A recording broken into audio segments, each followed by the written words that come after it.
Арбаңыздар, быйылкы революцияда люстрация жүргүзүлсүн, жаштар келсин деген ураанын алдында өттү.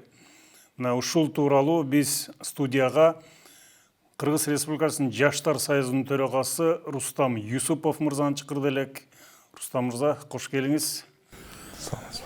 Рустам мынакей, люстрация деген эмне бул? Гуглга жазсак, бул ооруга жана ар кандай кырсыктарга каршы диний магиялык ырым-жырым, курмандык чалып тазалануу дейт да. Бул революциядан кийин айрым жерлерге жаштар келди. Кимиси курмандык чалынды да, кимиси тазаланды. Негизинен мына алып карасак, 29 жылда 3 жолу революция болду. Ошо 3 революцияны тең жаштар жасады да. Жаштар жасап, экинчи революцияда мына 100дөн ашык биздин жаштарыбыз курман болду. Мына акыркы азыр 2020-жылы Үмүт деген жигитибиз каза болду. Сиз берген суроого мындай деп жооп берет элем да, бул жерде күнөөсү жок. Жаштарыбыз курмандык болуп, баягы эле бийликте жүргөн мурунку эле чиновниктер кайра келип отуруп калды. Утушка ээ болду. Жаштарыбыз утулуп атат. 3 жолу тең жаштарыбыз утулуп калды. Мунусунда дагы жаштарыбыз утулуп калды. Эми айрым жерлерге жаштар отургузулду да.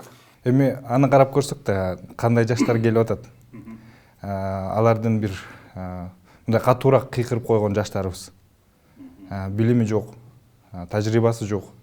Мурун бир иштерде иштебеген, бир тепкичтерди басып өтпөгөн, же бир идеясы жок.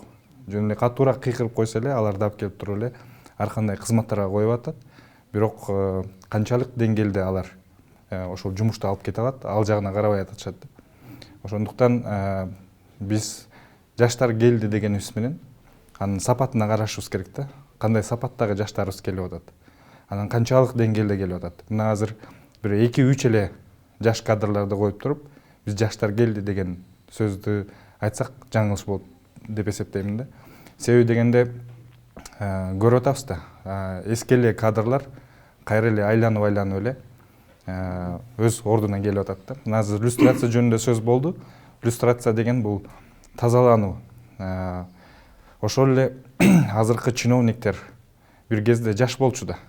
Аларга 25, 28, 30 жашта болчу.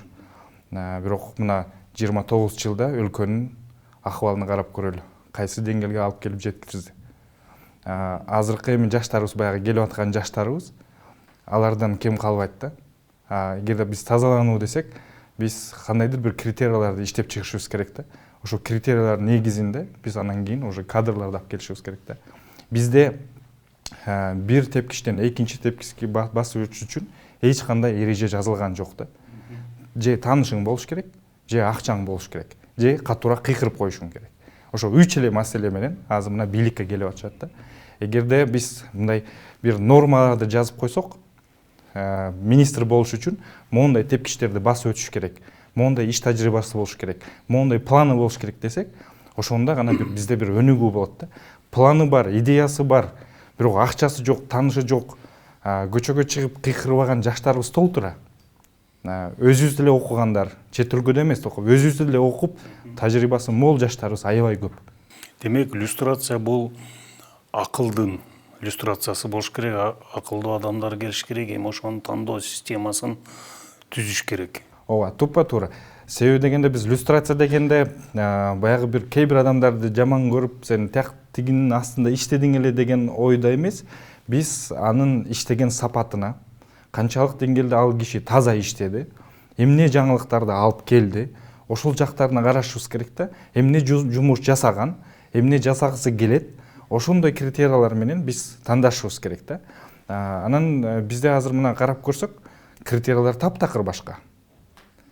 Биз көрдүк ошол революциядан кийин ким катуураак кыйкырып барып туруп басып алып отуруп алса, бул катуураак кыйкырат экен, оозун жабыш үчүн бул адамга биз мындай кызмат берип коелу, ошентип оозун жаап коелу деген бир мындай шактар менен, ушундай кадамдар менен биз кайра эле артка кетип атабыз да. Таза жаштар келсин, жаштар келсин дегенде биз таптакыр жаш адамдарды алып келип койсок деле туура эмес.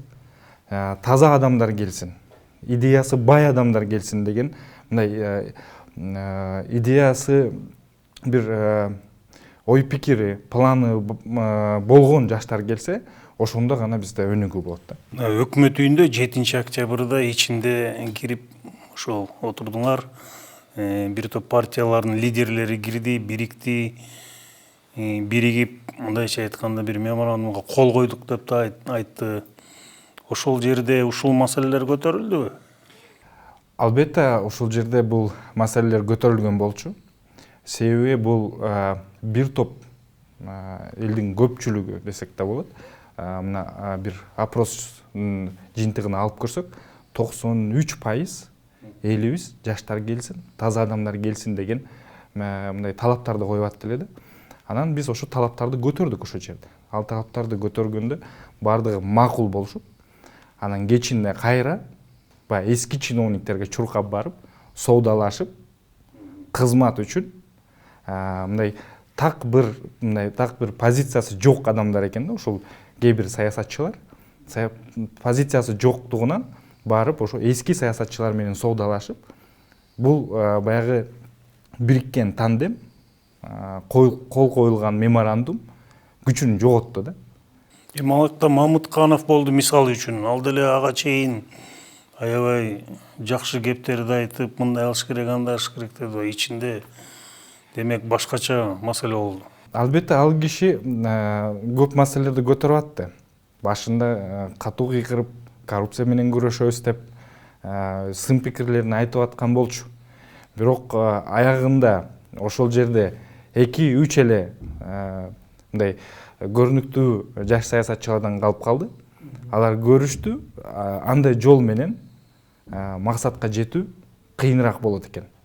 Караса калгандары бүт бардыгы тыштап кеткенден кийин, өздөрү жалгыз калгандан кийин, айласы жок, алар деле башын ийип, тиги эски чиновниктердин астына барып туруп, ошондой кошулуп кетип, тиги саясатчыларга кошулгандан кийин, булардын деле азыркы күндө өнү угулбай, баягы мурдагы кыйкырып аткан маселелери экинчи планга калып, биринчи планда азыркы мындай саясий күрөштүн пландары болуп атат. Адан кийин Садыр Жапаров кирди ошол өкмөт үйүнө. Анан сиздер чыгып кеттиңиздер. Ооба. Эмне, кандай болду? Бул жерде мындай маселе көтөрүлдү. Биз эки топтун кагылышуусу болбосун дедик. Себеби дегенде Садыр Жапаровдун өзүнүн тарапташтары бир жактан чыгып, бир жактан ошо жаштар чогулуп, эки жак кагылыш болбосун, тирешүү болбосун деп туруп биз ал киши менен макул болдук. Биринчи жолу келгенде биз ал кишини киргизбей койгонбуз. Себеби дегенде ал киши эч ким эмес болчу. Биз айттык, бир эле биздин зданиябыз калды. Бир ошо өкмөт үйү калды. Ак үйдү биз талкалап бүттүк.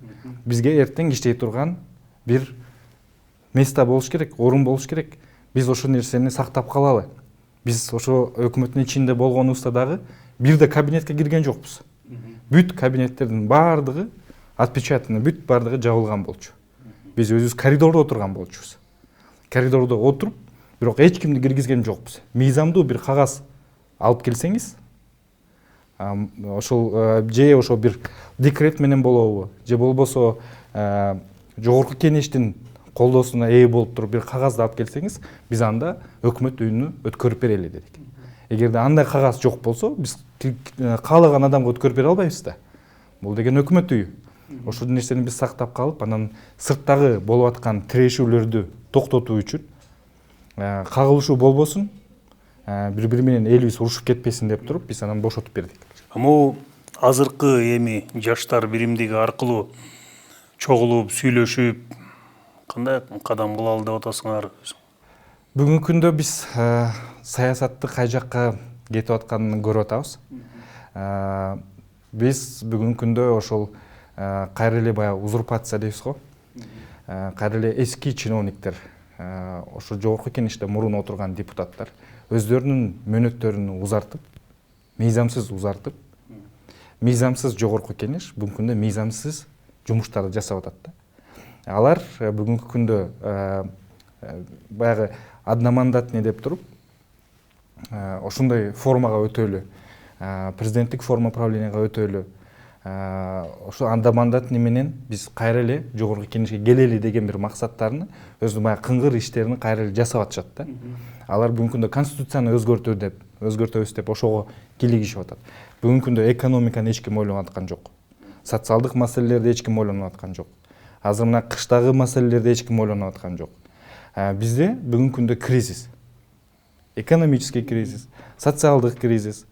Бизде мына бүгүнкү күндө моралдык кризис, кадр кризис. Көп жерде кадрларыбыз деле жетишпей жатат. Мурунку кадрлар болсо кайра эле ошол бийликке кантип келебиз? Ар кандай шайлоолорду өткөрөбүз, референдум өткөрөбүз. Элди ойлоп аткан кишилер жок. Ошондуктан биз бүгүнкү күндө жаштар баарыбыз кайра эле башыбызды бириктирип, кайра эле ошол азыркы ситуациядан кандай чыгуу жолдорун издеп, баарыбыз өзүбүздүн ой пикирлерибизди бир жерге таштап, идеяларыбызды бир жерге таштап, ошолорду талкуулап, эртеңки ошол шайлоодон кийинки боло турган кадамдарга бир өзүбүздүн сунуштарды даярдап атабыз, ар кандай мыйзамдарды даярдап атабыз. Ошо жаштар саясатын алдыга жүргүзүү, экономиканы көтөрүү, социалдык маселелерди чечүү, коопсуздукту камсыздоо, мына граница маселеси бар, миграция маселеси бар. Мигранттарыбыз канчасы кайра бул жака кайтып келишти, эртең алардын жумуш орду керек аларга. Демек, сиздер бир мандаттуу парламентке каршысыздар, Эми карап көрсөк, негизи мен каршымын. Себеби дегенде бир мандаттуу болгондо кайра кимдер келип калат? Ал жерге кайра эле баягы бай адамдар, кайра эле баягы криминалдык бир топтун өкүлдөрү келип калышы мүмкүн.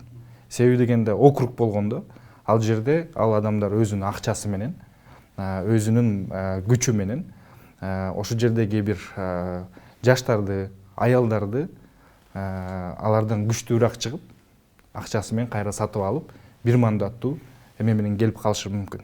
Себеби дегенде партийный эгерде мындай тизме менен болгондо, партия менен көбүнчө биз жаштарды алып келип аттык, аял кишилерди алып келип аттык. Ал жерде бир критерияларды иштеп чыксак, ошондо биз мындай таза адамдарды, бир билимдүү адамдарды алып келмекпиз. Бир мандаттуу болуп калганда ал жерде көбүнчө бизнесмендер менен бандиттер келип калышы мүмкүн. Бул жерде көбүнчө мисалы үчүн акчалуулар келип калып атпайбы? Бизде жанагы мынча миллион коесуң, анан кийин катталасың, киресиң. Акылды калчап карай турган барьер жок да.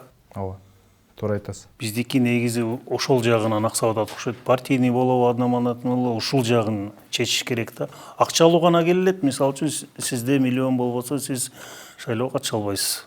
Туура айтасыз. Бул жерде биз мындай кичине башкачараак бир подходдорду жасасак болот да. Мисалы алып көрсөк, ошол депутаттардын функцияларын азайтып, жоопкерчилигин күчөйтүп, айлык маяналарын азайтып, эгерде биз ошол жерде мыйзам чыгаруу, эгерде мындай бийлик бутагын түзүп атсак, ал жерге биз билимдүүлөрдү тарта турган болсок, биз ошол адамдын бир баа бере турган бир критерияларды иштеп чыксак, канчалык деңгээлде иш алып барды, ошо жумушуна жараша айлык берсек, айрым бир функцияларды алып койсок, ошондо жаштарыбыз, билимдүү жаштарыбыз ошол нерсеге умтулмак. Анан биз көрдүк да, өзүбүз шайлоого катышып, ошол жерде билимдүү жаштар баары биригип, катышып, аттанып көрдүк. Элге барып туруп, туура нерселерди айтсаңыз, сизге макул дейт, бирок урнага киргенде баягы акча берген кишиге биздин өзүбүздүн баягы менталитетибизде ошондой нерсе бар экен, акча алдым эле бул кишиге мен сөзсүз түрдө добуш беришим керек депчи. Анан дагы бир критерияны киргизиш керек, бир жаранга бир жолу же болбосо максимум 2 жолу депутат болууга мүмкүнчүлүк бериш керек. Мына кээ бир депутаттарыбыз 29 жылдан бери ак үйдө жашап калышты. Басып алып. Ал кайра эле башка партия аркылуу келе берет экен алар. Акчасы бар, төлөйт, кайра келет, 5 жыл отурат, уурдайт, кайра келе берет экен. Рахмет бізге келіп маяк куруп бергениңизге. Мына урматтуу көрүүчүлөр, ушул бүгүнкү маегибиз жаштар жана иллюстрация маселеси тууралуу болду. Ушул берүү жана башка берүүлөр тууралуу өзүңүздөрдүн оюңуздар болсо биздин интернет баракчаларга пикирлерди жазыңыздар. Бар болуңуздар. Эмки жолугушканга чейин саламатта болуңуздар.